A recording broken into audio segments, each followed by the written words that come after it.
अकबर बिरबल की कहानी चोर की दाढ़ी में तिनका। बच्चों, अकबर और बिरबल के कई कहानियाँ प्रसिद्ध हैं।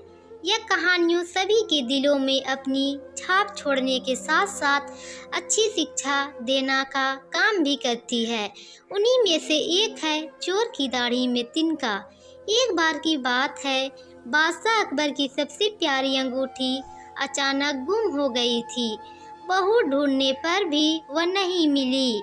इसी कारण बादशाह अकबर चिंतित हो जाते हैं और इस बात का जिक्र बिरबल से करते हैं। इस पर बिरबल महाराजा अकबर से पूछते हैं, महाराज, आपने अंगूठी कब उतारी थी और उसे कहाँ रखा था? बादशाह अकबर कहते हैं, मैंने नहाने से पहले अपनी अंगूठी को अलमारी में रखा था और जब वापस आया तो अंगूठी अलमारी में नहीं थी। फिर बिरबल अकबर से कहते हैं, तब तो अंगूठी गुम नहीं, चोरी हुई है और यह सब महल में साफ सफाई करने वाले किसी कर्मचारी ने ही किया होगा। यह सुनकर बादशाह ने सभी सेवकों को हाजिर होने को कहा। उनके कमरे में साफ सफाई करने के लिए कुछ 5 कर्मचारी तैनात थे और पांचों हाजिर हो गए।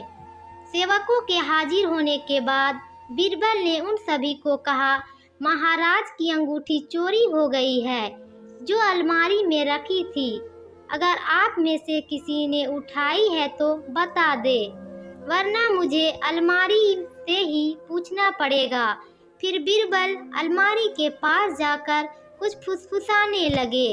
इसके बाद मुस्कुराते हुए 5 सेवकों से कहा, चोर मुझे बच नहीं सकता क्योंकि चोर के दाढ़ी में तिनका है। यह बात सुनकर उन 5 में से एक ने सबसे नज़र बचाकर दाढ़ी में हाथ फेरा।